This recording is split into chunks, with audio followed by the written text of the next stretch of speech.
সাপাহার জবই বিলে মাছের পোনা অবমুক্ত। Staff reporter. নওগাঁর সাপাহার জবই বিলে ২১৫০ কেজি পাবদা, গুলশা, শিং, রুই, মৃগেল, কাতলা মাছের পোনা অবমুক্ত করা হয়েছে।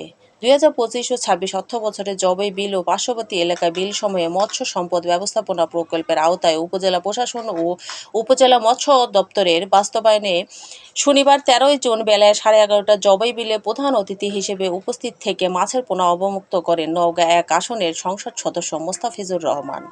এ সময় উপস্থিত ছিলেন উপজেলা নির্বাহী অফিসার রোমানা রিয়াজ, জেলা মৎস্য অফিসার ফেরদৌস আলীম, উপজেলা মৎস্য অফিসার শামীম রেজা, উপজেলা কৃষি সম্প্রসারণ অফিসার মনিরুজ্জামান টকিম, প্রকল্প পরিচালক শামসুল কবির, উপজেলা বিএনপি সভাপতি রফিকুল ইসলাম চৌধুরী বেনু, সাবেক সভাপতি অধ্যক্ষ আব্দুল নূর, সাধারণ সম্পাদক সারোয়ার জাহান চৌধুরী লাবু, উপজেলা প্রশাসনের বিভিন্ন দপ্তরের অফিসার ও স্থানীয় গণ্যমান্য ব্যক্তিবর্গ এই সময় সেখানে উপস্থিত ছিলেন। এবং এই যে মৎস্য তার যে হারানো ঐতিহ্য ফিরে আনার জন্য কাজ করছে, এটা রক্ষার দায়িত্ব বিভাগীয় মৎস্য কর্মকর্তা ইউনো সাহেবের থাকছে। শুধু আমাদের দায়িত্ব, আপনাদের দায়িত্ব। আমরা যদি মাছের সবক খায় শেষ করে দেবো, পরে কোনো মাছ না দিব বাংলাদেশে, বলবো কি? এটা কিন্তু বলে পারে, তার তো কাজ হবে না।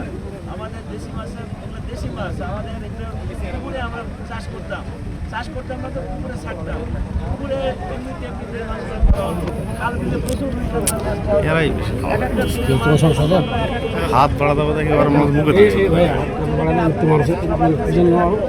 আমাদের মাননীয় প্রধানমন্ত্রী বাংলাদেশের মানুষের যারা মৎস্যজীবী আছে তাদেরকে প্রতিষ্ঠিত করার জন্য দেশের যে আমাদের পুরানো ঐতিহ্য মাছে ভাতে মাখাল ছেলেকে ফিরিয়ে আনার জন্য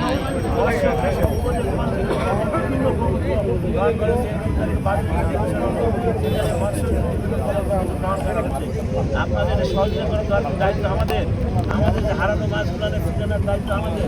এই বলে আমরা ছোটবেলা যা মাছগুলো দেখতাম এখন অনেক মাছ পাই না, সেগুলো ফিরানোর দায়িত্ব।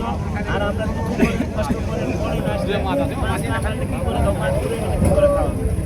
এখন অনেক তো মৎস্যজীবী তারা পেশা পরিবর্তন করে মাছ